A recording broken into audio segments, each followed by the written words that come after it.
What is my recommended practice for advanced level yoga and meditation practice? So in this video, I'm going to discuss my opinions and the minimum protocols that one should focus on, on the advanced level of meditation and what one should do. So if you like the contents of my videos, please also do not forget to like and subscribe to my channel. This will greatly help my channel to be able to reach out to more people. And if I could ask you even one bigger favor, to share it with at least one person or one of your social media channels. This will, greatly help me.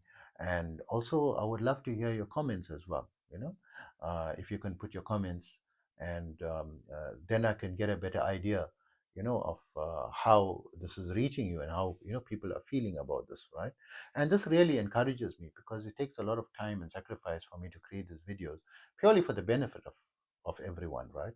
And also remember that for those of you who don't know me, I am Osman. I'm a bioenergy healer on a master level with telepathic healing capabilities, specializing in critical care recovery and terminal illnesses, amongst a host of other physiological, psychological, and even spiritual ailments. I do have a very special offer always on, available. It's a 10-minute anxiety fix, which I do telepathically to you, and you'll feel the result instantly anywhere in the world for just $5, right? And of course you pay after you get the experience, right? Don't take, if you felt nothing, and I don't want you, I mean, I'm doing $5, so at least you put your mind, when people pay, they will respect what they're saying and take it seriously, right? And at least pay, it's less than a cup of coffee, right? And also, when I offer it for free, I don't have enough time, to be sitting 24/7, offering this thing out. So I found that to be this thing. And also uh, an advanced level yoga and meditation teacher, which this video is about, right? I've been practicing for almost 50 years and teaching for 44 years. And in that period, this is the most important thing. In that period, I've studied under various different masters from different schools of thought and different cultures, even, and across the globe from different parts of the world: Western culture, Middle Eastern culture, Eastern culture, Far Eastern culture, right? And many other types of group. I'm originally from South Africa, the African culture, and so forth, right? So I included a lot of cultures and make the foundation science as my foundation, because we have to incorporate everything scientifically as well. So to that end, I created my own unique protocols that I adapted for the 21st century, and making things much quicker, easier, faster, more effective, time efficient, right, and results oriented, right, to produce results. And I now have students in over 100 countries. And my favorite protocol is the 5-minute yoga and meditation program, which you can download for free by visiting my website, yogawellness786.com, in exchange for subscribing to my blog, and where you can also get more information about my services. Also, remember, my therapies are all natural based and not a replacement for medical treatment. So coming back to the advanced level of practice, if you want to take it, and many people, they want to take it seriously. They are this. They want to know what is it that what's the. So it's very important. Your protocol, your basic protocols are very important. Very important foundation is your hatha yoga practice, right? So to do that, at least 3 minutes, and try to do it for like 30 minutes, right? So if you do each posture for at least 5 minutes and relax for 5 minutes, so this three postures will mean 30 minutes is done, right? So I normally do about 7 postures, and I reduce the time, sometimes 3 minutes and 2 minutes, right? Between 2 and 5 minutes, depending on the amount of time that I have. And if I'm and I prefer to have free time, and I prefer to do them 5 minutes, right? So I also have the 7 most important postures, which you can reach out to me, and I can, you can purchase it for a minimal amount, like $10, right? I can sell you my 7 most important postures. I'll try to put it up on my website as soon as possible, that you can purchase it. So just check out for my website over the next week or so. I'll try to put it as soon as possible, right? Within the next few days, right? And have it there so that you can download it, right? Uh, for free, pay and download, right? So that is the important foundation, the Hatha Yoga foundation, and not just the Hatha Yoga. At least have the window open, to have if practical, right? So that you're getting natural air, right? This is important, and to preferably do it outdoors, right? If it's impossible to do it outdoors, then do it indoors, right? So if, with window open at least, or try to get some fresh air before you start and after you finish, get some fresh air. It is important, because this is a very important thing. There's a lot of life force energy. The purpose of doing the Hatha Yoga, you want to increase your life force energy, your prana, your chi in your body, the subtle life force energy, right? You want to increase. That's what it does. And it can't increase it when there's nothing to increase it from. It must increase from sunlight is amazing, right? To do it outdoors in the late afternoon, in the evening, just before sunset, or in the mornings, when the sun just rises, to do your practice then, right? Your Hatha Yoga practice. This is the foundation of Hatha Yoga. You must have that in advance. This is a must, right, in your protocol. Then you do your breath work, right? In the advanced level, you have to get some type of guidance and spiritual initiation into. Otherwise, you're going to struggle with your breath work. You will be struggling for years and nothing is going to happen. You have to learn to do the alternative nostril breathing with retention. You in the advanced level, you must do that. And in order to, the precursor to that is you need to get initialized.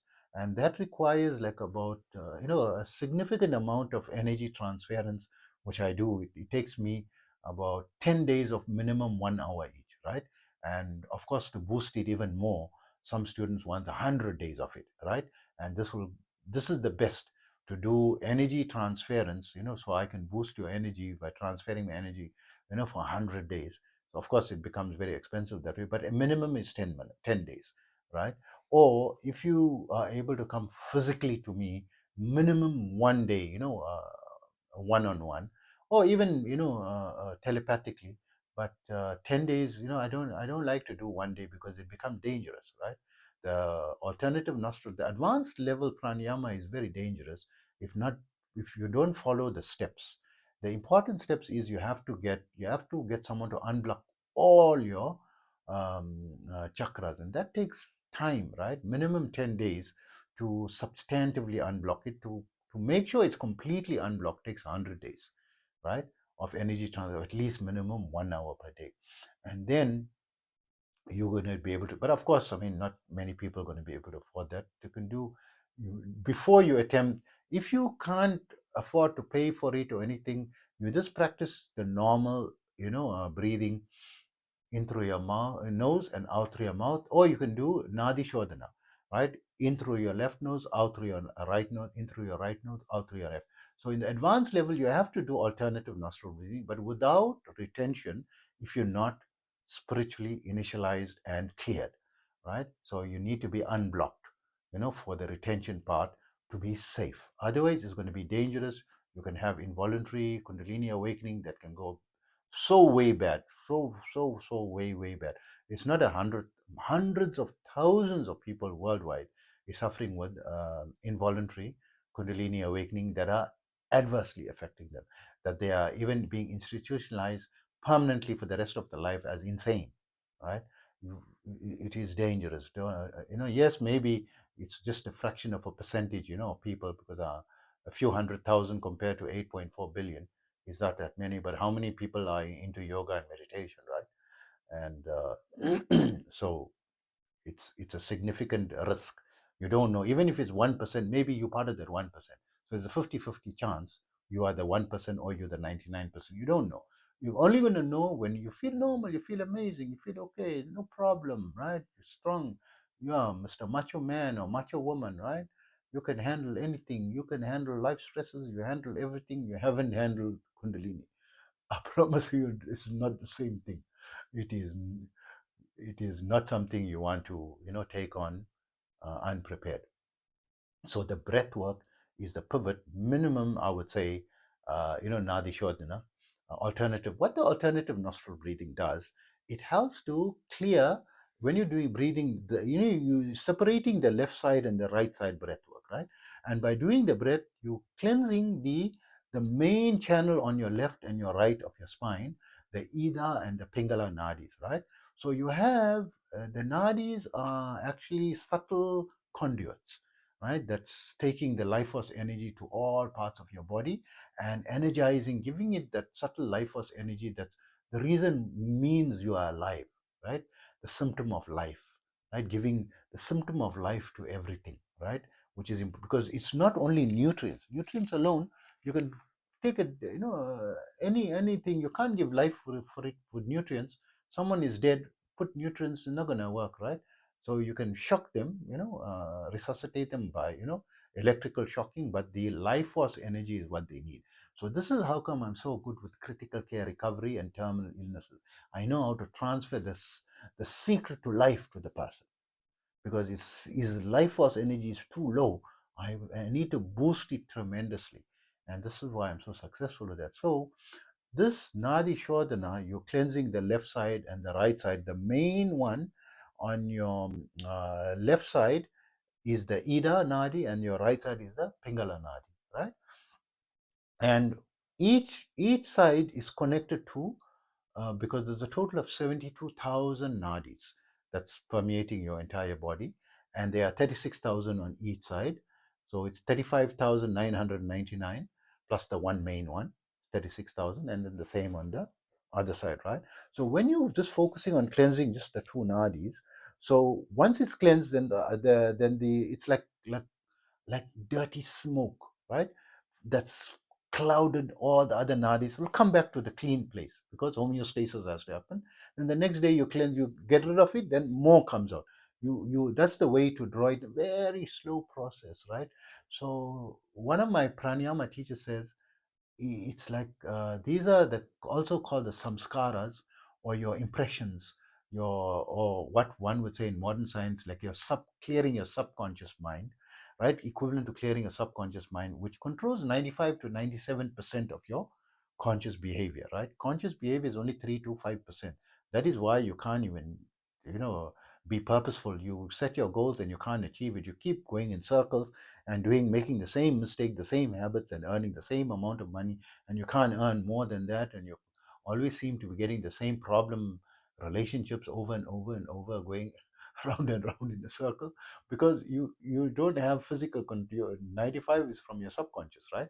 All these things is getting released, right, with the Nadi Shodhana, and you'll slowly, over time, passage of time. So my teacher said there's 10 million years of impressions or samskaras that needs to be cleared. It takes very long, right? Maybe 10 years to clear it, right? Or more, right? Depending how much each person has. But if you learn the correct way, and we help to clear, most of the major blockages, we can't totally clear you one shot. You will die, right? If you do such a fast forward thing. But we clear everything so that it becomes easier and quicker and more effective with your alternative nostril breathing, and teach you an advanced level retention and the steps how to go through it, right? I've explained it in other videos. You can visit, where I explain the alternative nostril breathing advanced level, and you could get information on that. So this is important. Minimum 21 rounds, right? Minimum a day. Recommended 4 times a day. So it's very difficult for me, to do 4 times a day, but my I'm striving to do it 6 times, right? So I do 3 times, 3 sets of 21 in the morning, 3 sets of 21 in the afternoon. It takes like an hour and a half in the morning, hour and a half in the afternoon. Recommended, right? If you got the time. I don't have the time.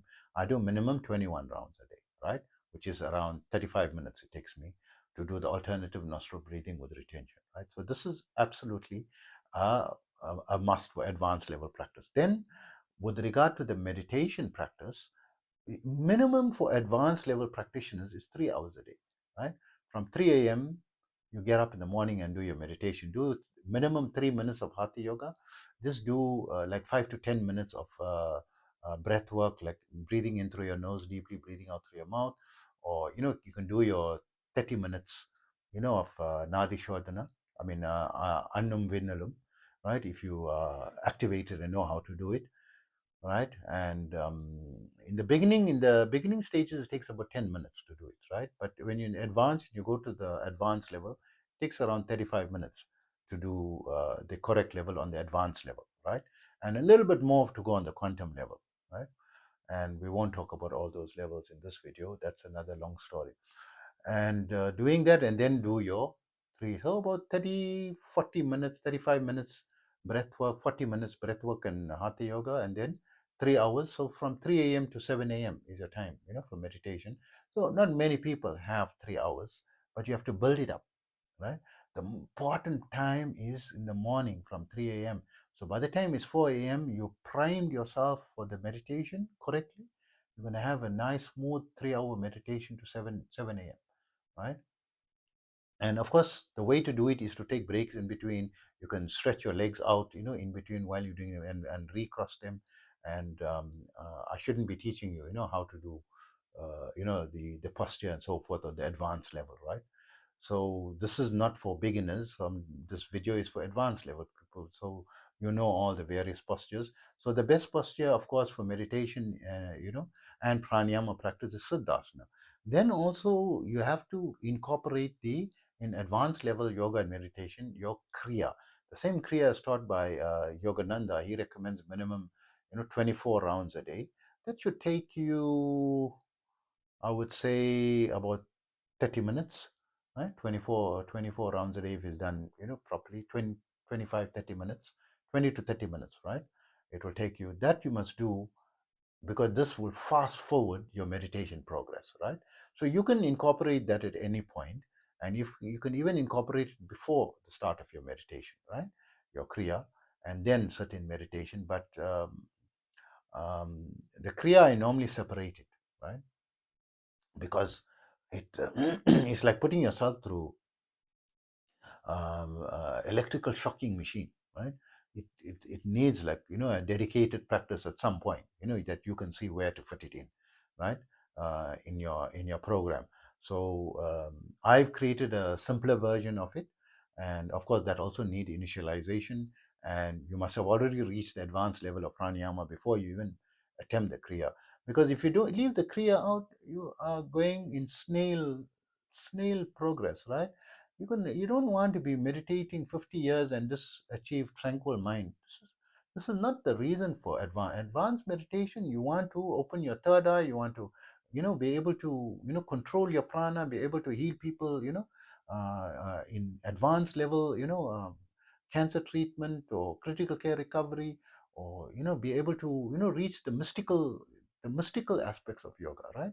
And you want to fully activate, your spirituality, and activate your seventh chakra, permanently, right? Where you are in the stage of a superconscious state permanently, right? Is what you want to aim as your first goal. This is the first goal, and people, the chance of reaching that is a fraction of a percentage of the people who can practice. Of those who's practicing on an advanced level, your chance of reaching it is between 3 to 4% statistically. But if you're doing the kriya and you're doing the pranayama, you're doing the hatha yoga, the chance of you attaining it reverses. It's no more 3 to 4%. It becomes 96 to 97% chance that you're going to attain, the superconscious state, or you're going to be able to activate, at least activate your seventh, this thing, your seventh chakra, and you'll see the activation, right? Because on the top, a light will light up. When your sixth chakra activates, there's a light comes here in your forehead. In advanced meditation, you'll find suddenly a light appears, a white light in your forehead area, in your mind's eye, right? It's 24/7 there. Whether you're sleeping, you're awake, there's somewhere here, there's like a light. You're seeing a bright white light, and it gets brighter and brighter and is there. And then eventually, this lights up like a crown, like this part of your head fully is a white light, right? And it changes colors and all that, right? Multiple colors, and like rainbow colors. And if you do open eye meditation and you put your finger, you'll see the lights. right? Hitting like different colors, rainbow colors hitting your finger. You see it because your third eye will be able to see it. It's already gets activated, and eventually to open your when you are reaching the peak of your advanced meditation state, the third eye will completely open. It'll be able to see like an eye. It can see 360 degrees, any distance, past, present, and future, because it's not on this dimension. It's on the fourth dimension. From the fourth dimension onwards, according to physics as well. So I'm not talking pseudoscience. I'm talking what is proven in science. According to quantum physics, there are 11 dimensions that have been discovered and proven, and the from the fourth dimension onwards, time does not go in a linear fashion. Like in our we are in the third dimension. There's a past, there's a present, and there's a future. You can't go backward. In the From the fourth dimension, all there's no there's everything can be seen together. And also now when you make a choice, you live and die by that, right? And you took the wrong turn, you took the wrong turn, you made the choice, you married the person, you married, you have to divorce and marry someone else, and the relationship is made. But in the from the quantum level, you can experience 1,000 possibilities at the same time, right? And past, present, and future all at the same time, right? There's no there's no end of time and no beginning. There is like everything is together. So I don't, maybe let me withdraw the statement about no end of time, because if there's existence of time, anything that exists has to, that came into existence is going to stop existing. But they say the original life force energy or your soul was always eternal, and that's why it will never cease to exist, right? So that's going into very high philosophies and so forth. We don't want to get into that. We just wanted to get into an advanced daily practice. So your daily practice, I've mentioned, this is a guideline you can follow and strive for that, and get into the minimum, and do your minimals, and then you're going to make substantive progress. Because a lot of people feel they're in advance because they're practicing 3 hours every day, or an hour a day, twice a day. This is you're playing marbles, right? Playing games. This is not advanced practice. Advanced practice, you're doing your hatha yoga, practice minimum 30 minutes, 20 to 30 minutes. You're doing your minimum 21 rounds of pranayama. You're doing your kriya, which takes minimum this thing. So I do the kriya, like I usually used to do the kriya 2 hours, my protocol, and the pranayama is 3 hours, right? Because if you want to go according to my pranayama teacher, right, who's very advanced, he said minimum is 30 minutes, for of pranayama minimum, right? Then you get a certain low amount of benefit. If you do practice 1 hour a day, you're going to get a little bit more benefit. 2 hours a day, you're going to get some substantive benefits, in your progress, in terms of your progress. 3 hours a day is someone who's serious about progressing, minimum, right? 3 hours a day of pranayama practice. So if you do 21 rounds, 6 sets of that, it brings approximately approximately 3 hours, right? Of the alternative nostril breathing with retention, anulum vilum, on the advanced level according to the protocol that I teach, right? So I hope that information helps you, and helps you to get a knowledge of what is advanced level practice, right? And yes, you can practice all that with work. I'm running a business, and of course, because I'm self-employed, but I was also director of companies and running businesses for other people, and practicing, wherever I found spots of time. You find an ingenious way how to find spots of time. You can have a meditation room in your company, and you can take a break, instead of going for a long 1 hour lunch break, take 20-minute breaks in between, do a little bit of breath work, do a little bit of meditation. And you don't need special uniform to practice hatha yoga as well, right? And you can do that in the afternoons, or you can, when you reach home, or however you can manage. You can find unique ways, and find a balance, between your yoga practice and the thing. And you'll find that when you on the advanced level and you're established in the when I say established in the advanced level, you're doing all these protocols what I told you, and minimum 2 to 5, let's say minimum 5 years, right? This is established. Minimum 5 years of that practice. Then, only then, will you can experiment with decreasing your sleep protocol. But the crazy problem is, when you're decreasing your sleep, you're feeling okay and energized, but because you're not fully in your body, you more in your subtle body, right? You're experiencing life more in your subtle body than your physical body, and your physical body is like crying and in pain and in need of sleep and rest, and you're not giving it and you're not feeling it. You're feeling, no, you're feeling amazing. That's why so many people who's reached superconscious state and so forth, they are not living, centenarians and above, right? They should be living at least 120. I mean, they get normal people reaching 126 years. They're not practicing any yoga. So someone who's in advanced level practice should exceed 126, right? But they don't, because you're neglecting the body. You must have a balance with everything, right? So the rule of thumb I feel is like 7 to 9 hours of sleep. Just irrespective, and trying to fit in your yoga practice, trying to fit in your work schedule. Good luck. Welcome to the club. Right? And that's what I'm juggling with on a daily basis. Anyway, I hope that information helps you, and take care of yourself always.